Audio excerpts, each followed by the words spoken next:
So hey welcome back. আজকের কিন্তু আবার আমরা চলে এসেছি বিকম ফার্স্ট সেমিস্টারের যে ক্র্যাশ কোর্স ফাইন্যান্সিয়াল অ্যাকাউন্টিংয়ের যে ক্র্যাশ কোর্স আমরা শুরু করেছিলাম তার আজকে পার্ট 3 নিয়ে। আজকে কিন্তু আমরা করব পার্ট 3 ক্র্যাশ কোর্সের, এবং যে চ্যাপ্টারটা যে টপিকটা নিয়ে আমরা আলোচনা করব সেই আগেরই দুটো টপিক, আগেরই যে টপিকের উপর যে দুটো ভিডিও বানিয়েছিলাম, অর্থাৎ এনপিও নন প্রফিট অর্গানাইজেশন মানে ইনকাম এক্সপেন্ডিচার নিয়ে কিন্তু আজকেও আবার আমরা আলোচনা করব। আর আগের ভিডিও দুটোতে তোমরা এইখানে ভালো করে দেখো, আগের যে দুটো ভিডিও তোমরা ভালো করে দেখবে, আগের যে দুটো ভিডিও সেই দুটো ভিডিওতেও কিন্তু আমি এনপিও নিয়েই আলোচনা করেছিলাম। সেই অঙ্কের ভিডিওগুলো তোমরা যদি না দেখে থাকো, ডেসক্রিপশানের দেওয়া লিঙ্ক বা উপরে আই বাটনে ক্লিক করে কিন্তু আগে তোমরা দেখে নাও। অন্তত পার্ট 1 বা পার্ট 2 এর মধ্যে যে কোনো একটা ভিডিও তোমরা আগে ভালো করে দেখে নাও, তারপরে কিন্তু তোমরা আজকের ভিডিওটা দেখা স্টার্ট করো। তাহলে চলো আজকে আর বেশি কথা বাড়াবো না, আজকে আমরা প্রথমেই চলে যাব ক্র্যাশ কোর্সের একটি গুরুত্বপূর্ণ অঙ্কে।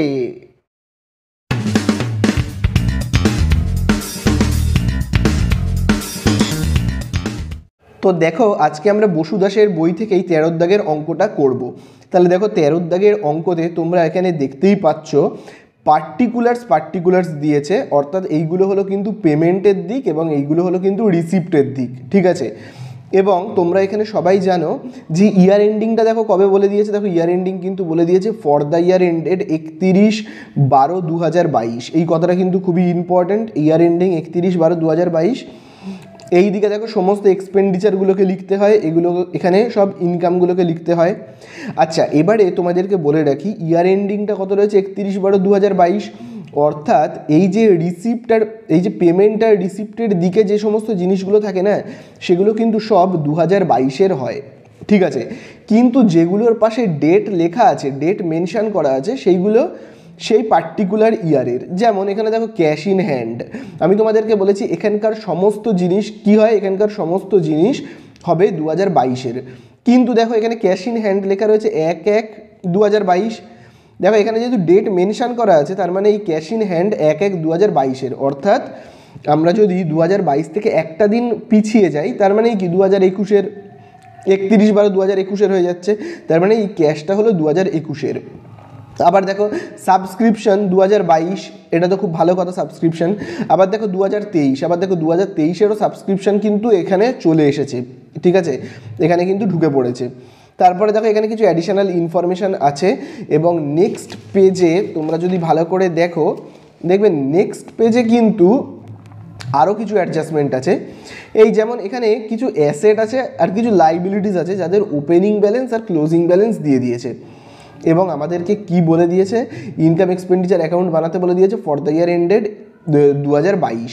তাহলে চলো আগে আমরা ইয়ার এন্ডিংটাকে লিখে ফেলি। দেখো ইয়ার এন্ডিংটা কত আছে, 31/12, খুব ভালো করে দেখবে 31/12/2022-এর কিন্তু ইয়ার এন্ডিং আছে।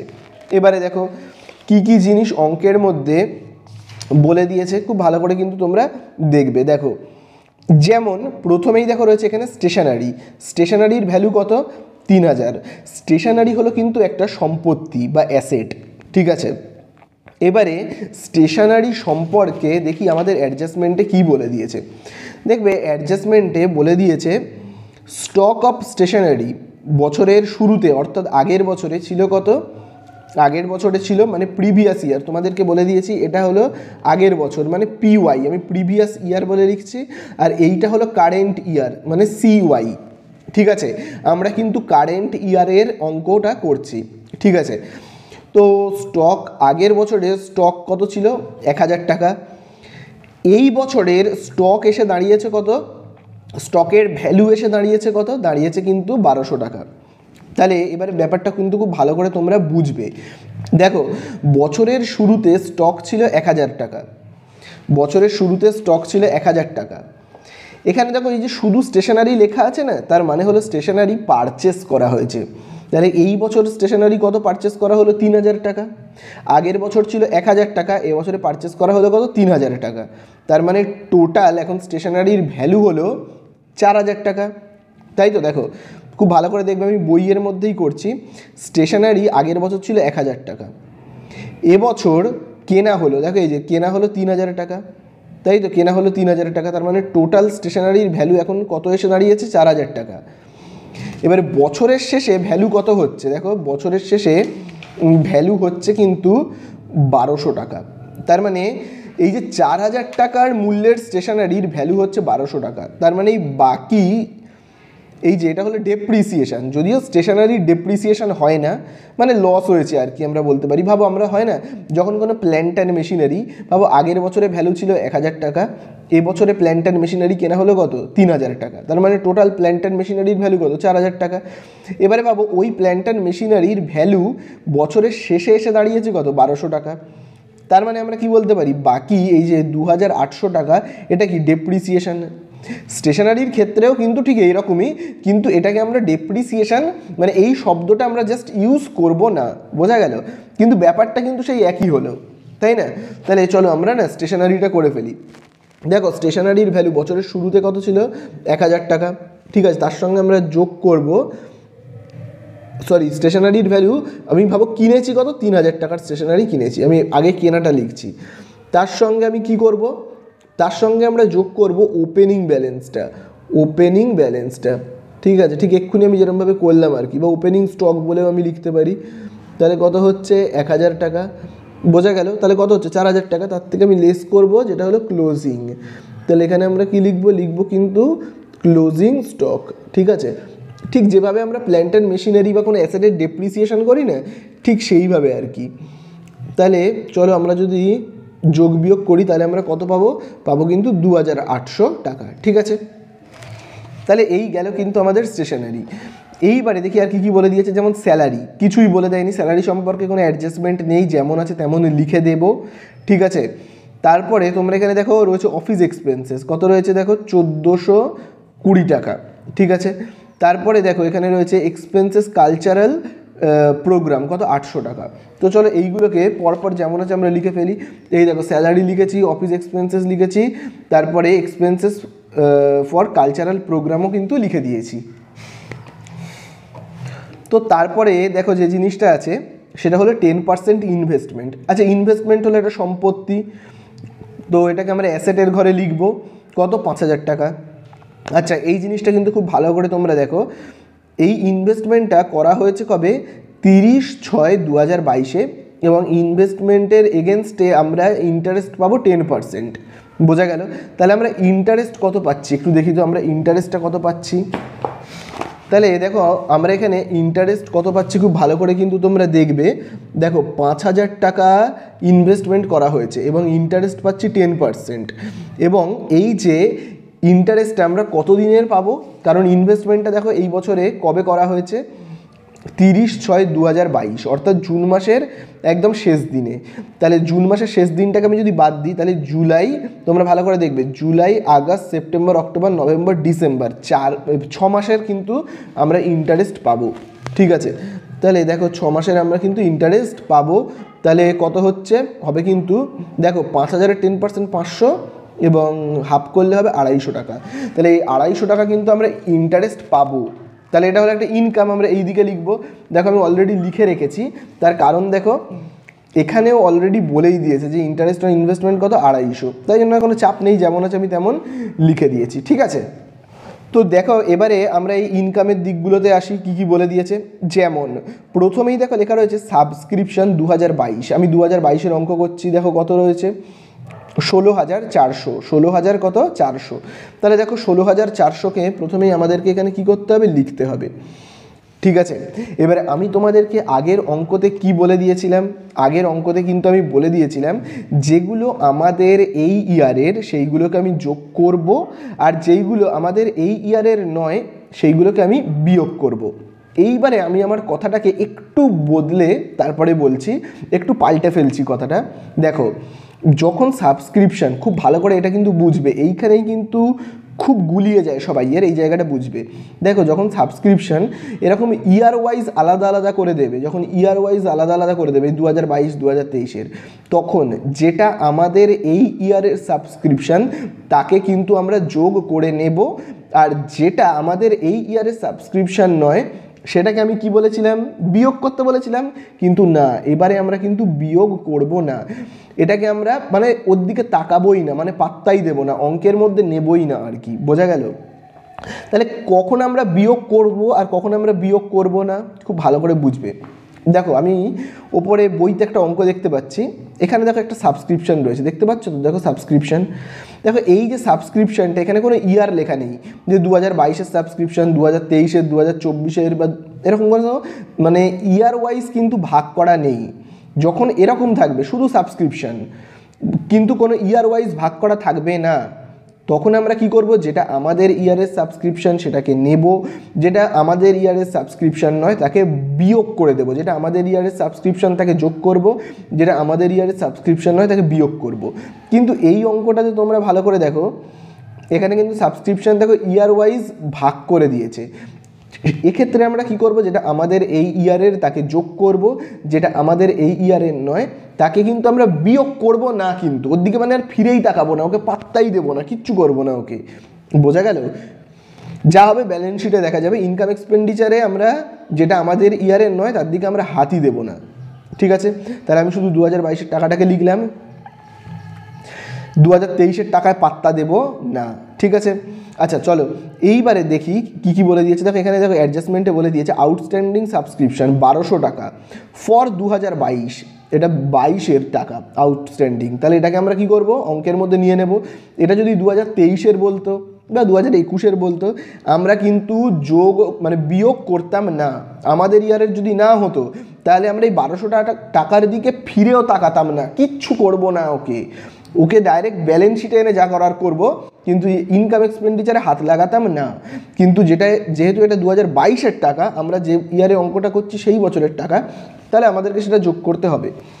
তাহলে চলো আমরা এখানে যোগ করে দিই। অ্যাড আমি কি বলে লিখব, আউটস্ট্যান্ডিং বলেছে তাই তো, তাহলে চলো আমি লিখবো আউটস্ট্যান্ডিং বলে, আউটস্ট্যান্ডিং, ঠিক আছে? কত হচ্ছে আউটস্ট্যান্ডিং, 1200 টাকা বলে দিয়েছে, অর্থাৎ আমরা যদি যোগ করি তাহলে আমরা পাবো কত, 17,600, ঠিক আছে? 17,600 কিন্তু হলো, আশা করি বুঝতে পারলে। আচ্ছা এরপরে দেখো এখানে কি বলে দিয়েছে, ডেপ্রিসিয়েট প্রিমিসেস বাই 5%। তাহলে দেখো আমাদেরকে কিন্তু প্রিমিসেসের ভ্যালুটা দেখো এখানে কত রয়েছে, খুব ভালো করে তোমরা যদি দেখো প্রিমিসেসের ভ্যালু রয়েছে কিন্তু 20,000 টাকা। আমরা এইখানকার ভ্যালু দেখবো যখন ডেপ্রিসিয়েশন করব। আমি তো কারেন্ট ইয়ারের ডেপ্রিসিয়েশন করছি, কারেন্ট ইয়ারের অঙ্কটা করছি, কারণ দেখো এখানে দেখো কারেন্ট ইয়ারটা দেওয়া আছে। তাহলে কারেন্ট ইয়ারে দেখো ভ্যালু কত রয়েছে, 20,000। চলো তার উপর আমরা ডেপ্রিসিয়েশনটা করে ফেলি, যে পার্সেন্টেজটা আমাদেরকে বলে দিয়েছে, কত পার্সেন্ট বলে দিয়েছে, 5%। তাহলে চলো আমরা এখানে কি লিখবো, টু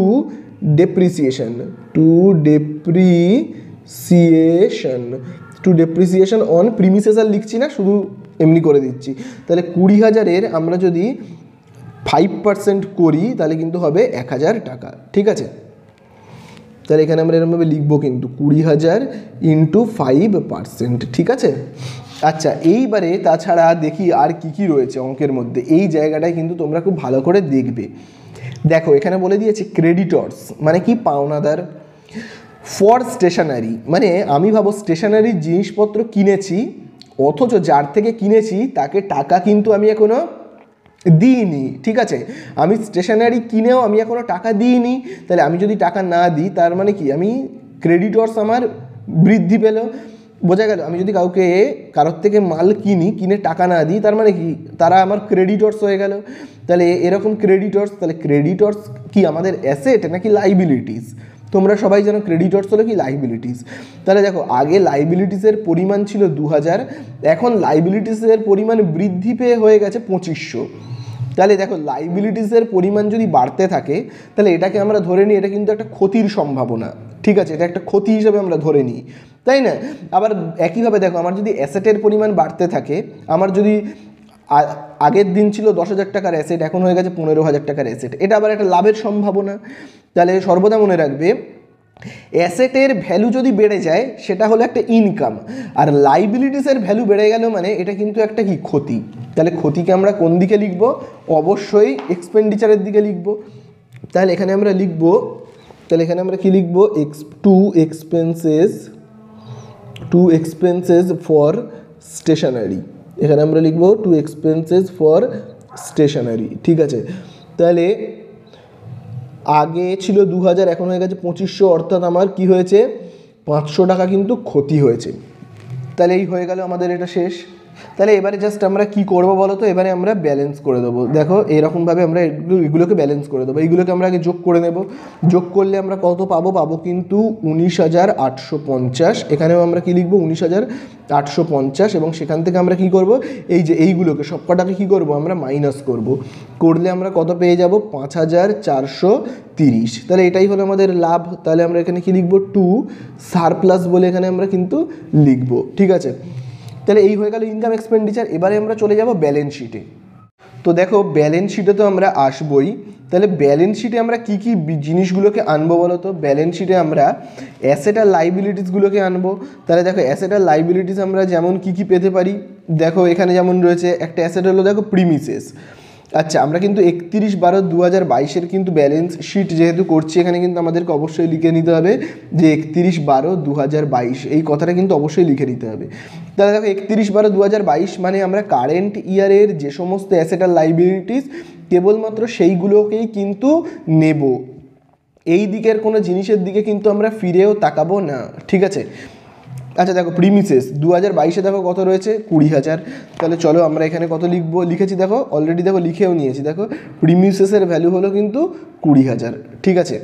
আচ্ছা এখান থেকে এবার আমরা কি করব, লেস ডেপ্রিসিয়েশন করব। লেস ডেপ্রিসিয়েশন, ঠিক আছে, ডেপ্রিসিয়েশন আমরা করব। চলো ডেপ্রিসিয়েশন আমরা করব। এইদিকে তোমরা যদি খুব ভালো করে দেখো, এইখানেই দেখো আমি কিন্তু করেছি। দেখো ডেপ্রিসিয়েশন দেখো কত 1,000 টাকা, দেখতে পেয়েছো। তো চলো আমরা 1,000 টাকাকে কী করব, লেস করব। করে আমরা কত পাবো, পাবো কিন্তু 19,000 টাকা। তারপরে দেখো আমি লিখেছি 10% ইনভেস্টমেন্ট, এটাও তো একটা অ্যাসেট, তাই না। তাহলে এই অ্যাসেটটাকে তোমরা এখানেই দেখতে পেয়েছো যে 10% ইনভেস্টমেন্টের ভ্যালু দেখো কত রয়েছে 5,000 টাকা। চলো আমরা এখানে লিখে দেবো কত 5,000 টাকা। এবারে দেখো রয়েছে স্টক, ঠিক আছে, স্টক অফ স্টেশনারি। তো আমি তোমাদেরকে প্রথমেই বলেছিলাম স্টক হলো কি একটা, স্টক হলো একটা অ্যাসেট। তাহলে দেখো 1,200 টাকা, আমরা কিন্তু কারেন্ট ইয়ারের ভ্যালুটাকে কিন্তু নেব। দেখো কত রয়েছে, রয়েছে কিন্তু 1,200 টাকা। তারপরে দেখো আর কি লিখবো আমরা, ক্যাশ ইন হ্যান্ড দেখো রয়েছে। তাহলে ক্যাশ কত টাকা রয়েছে এখানে কিন্তু ভালো করে দেখবে, ক্যাশ ইন হ্যান্ড 31/12/2022-এর ভ্যালুটাকে আমরা নেব কত 3,300, ঠিক আছে, 3,300। তাহলে এই হলো ক্যাশের ভ্যালু, ঠিক আছে। এইবারে তোমাদেরকে আমি আগের দুটো ভিডিওতেই কিন্তু এই ব্যাপারটা নিয়ে আলোচনা করেছিলাম। আজও কিন্তু আমি তোমাদেরকে আরেকবার মনে করিয়ে দিচ্ছি যে কোনো ইনকাম, খুব ভালো করে দেখবে কিন্তু, যে কোনো ইনকাম যদি আউটস্ট্যান্ডিং থাকে তাহলে সেটাকে অ্যাসেটে বসাতে হয়। কোনো ইনকাম যদি আমরা অ্যাডভান্স নিয়ে নিই তাহলে সেটাকে কি লাইবিলিটিসে বসাতে হয়, তাই তো। তাহলে খুব ভালো করে তোমরা কিন্তু এখানে একটা জিনিস দেখবে, দেখো খুব ভালো করে কিন্তু দেখো, দেখো এখানে একটা ইনকাম আছে। কি ইনকাম আছে তোমরা যদি দেখো, এই যে আউটস্ট্যান্ডিং সাবস্ক্রিপশন, ঠিক আছে, 2022 কত রয়েছে দেখো, রয়েছে কিন্তু 1,200 টাকা। তাহলে এটা একটা ইনকাম, সাবস্ক্রিপশন একটা ইনকাম, 2022-এর ইনকাম, কিন্তু সেটা কি আউটস্ট্যান্ডিং আছে। তাহলে আউটস্ট্যান্ডিং থাকলে আমার যদি কোনো ইনকাম আউটস্ট্যান্ডিং থাকে তাহলে সেটাকে কিসে লিখতে হয়, অ্যাসেটে লিখতে হয়। তাহলে আমি এখানে কি লিখবো, লিখবো কিন্তু আউটস্ট্যান্ডিং সাবস্ক্রিপশন, ঠিক আছে, আউটস্ট্যান্ডিং সাবস্ক্রিপশন। তাহলে কোনো ইনকাম আমার যদি অ্যাক্রুড থাকে, অর্থাৎ আমি এখনও পাইনি, আমার ইনকাম হয়েছে অথচ আমি সেই ইনকামটা এখন হাতে পাইনি, তাহলে আমি কি করব, সেটাকে অ্যাসেটের ঘরে কিন্তু লিখবো। কত টাকা লিখবো, 1,200 টাকা। বোঝা গেল। ঠিক একইভাবেই কিন্তু তোমরা দেখবে, আমি তোমাদেরকে এক্ষুনি আবার বললাম কি, যে কোনো ইনকাম যদি আমি অ্যাডভান্স নিয়ে ফেলি তাহলে সেটা আবার লাইবিলিটিসে লিখতে হবে। যেমন দেখো এখানে একটা ইনকাম বলবো, সেটা কিন্তু দেখো আমি অ্যাডভান্স নিয়েছি। দেখো এইখানেই এই যে ছকটা রয়েছে, এই ছকে আমি বলেছি কি কি থাকে, সব 2022-এর জিনিসপত্র, অর্থাৎ কারেন্ট ইয়ার, যে ইয়ারে আমরা অঙ্ক করছি 2022-এর সমস্ত খরচ আর সমস্ত ইনকামগুলো থাকে। এবারে দেখো এখানে লেখা রয়েছে সাবস্ক্রিপশন 2023, তাহলে আমি 2022-এর সমস্ত ইনকাম আর এক্সপেন্ডিচারগুলো এখানে থাকে। তাহলে 2022-এর ইনকামের মধ্যে ভুল করে একটা 2023-এর টাকা ঢুকে পড়েছে, কত দেখো 250 টাকা। বোঝা গেল। আবারও বলছি, 2022-এর সমস্ত ইনকাম আর এক্সপেন্ডিচারের মধ্যে ভুল করে একটা 2023-এর টাকা ঢুকে পড়েছে। তাহলে 2023-এর আমি সাবস্ক্রিপশন কি করেছি, রিসিপ্ট করেছি, পেয়েছি। 2023-এর সাবস্ক্রিপশন আমি 250 টাকা নিয়ে নিয়েছি, তাহলে এই ইনকামটা তো 2022-এর নয়, 2023-এর, ঠিক আছে, আমি তো 2022-এর অঙ্ক করছি। তাহলে এই ইনকামটা আমি অ্যাডভান্স পেয়েছি, তাই না? এই 250 টাকাটা আমি কি অ্যাডভান্স পেয়েছি, তাহলে এটা আমার একটা অ্যাডভান্স ইনকাম। তাহলে এটাকে আমি কোন দিকে লিখবো? লাইবিলিটিসে লিখবো। তাহলে এখানে দেখো আমরা কি লিখবো? সাবস্ক্রিপশন ফর, এখানে আমরা লিখবো সাবস্ক্রিপশন ফর 2023। তাহলে 2023-এর কত দেখো রয়েছে কিন্তু 250 টাকা, ঠিক আছে। এবারে দেখো ক্রেডিটর্স ফর স্টেশনারি লিখবো, অর্থাৎ এই যে ক্রেডিটর্স মানেই হলো কি আমাদের লাইবিলিটিস। তাহলে দেখো ক্রেডিটর্স, এই যে এখানে দেখো ক্রেডিটর্স ফর স্টেশনারি, ক্রেডিটর্স মানেই লাইবিলিটিস, কারেন্ট ইয়ারটা দেখবো কত? 2500। চলো আমরা ক্রেডিটর্স ফর লাইবিলিটিস কত এখানে লিখে ফেলবো, লিখবো কিন্তু 2500, বোঝা গেল। এরপরে দেখো এখানে একটা কথা কিন্তু খুবই ইম্পর্টেন্ট, সেটা বলে দিয়েছে দ্য এন্টায়ার, খুব ভালো করে দেখবে, the entire amount of entrance fees is to be capitalised. অর্থাৎ যেটা এন্ট্রান্স ফিস বলে দিয়েছে এখানে দেখো এই যে 1020 টাকা, এটাকে ক্যাপিটালাইজ মানে কি বড় ইনকাম হিসেবে দেখাতে বলছে, অর্থাৎ ক্যাপিটালের সঙ্গে অ্যাড করতে বলছে। যদি এটাকে বলতো যে এন্ট্রান্স ফিসকে রেভিনিউ ইনকাম হিসেবে দেখাতে, তাহলে কিন্তু আমরা ইনকাম এক্সপেন্ডিচারে লিখতাম। যেহেতু এটাকে ক্যাপিটালাইজ করতে বলেছে, তাহলে আমাদেরকে ক্যাপিটালের সঙ্গে যোগ করতে হবে, অর্থাৎ ব্যালেন্স শিটে আনতে হবে, ঠিক আছে। তাহলে চলো আমরা এখানে কত লিখবো? 1020। সারপ্লাস কত লিখবো? এই দেখো সারপ্লাস হলো 5430। এবারে ক্যাপিটালটা কত লিখবো? ক্যাপিটালটা তো বলে দেওয়া নেই, তাহলে ক্যাপিটাল আমাকে কি করে বের করতে হবে? তোমরা সবাই জানো অ্যাসেট থেকে আগের বছরের অ্যাসেট থেকে আগের বছরের লাইবিলিটিস বিয়োগ করলেই আমি পেয়ে যাব ক্যাপিটাল। তাহলে আমাকে অ্যাসেট থেকে লাইবিলিটিস বিয়োগ করতে গেলে কি করতে হবে? আমাকে আবার একটা এখানে ব্যালেন্স শিট বানাতে হবে, এই অ্যাসেট থেকে এই লাইবিলিটিসকে বিয়োগ করব। তাহলে এবারে যে ব্যালেন্স শিটটা বানাবো সেটা কি? 1/1/2022, অর্থাৎ 31/12/2021ও কিন্তু তোমরা লিখতে পারো, কোনো অসুবিধা নেই, ঠিক আছে।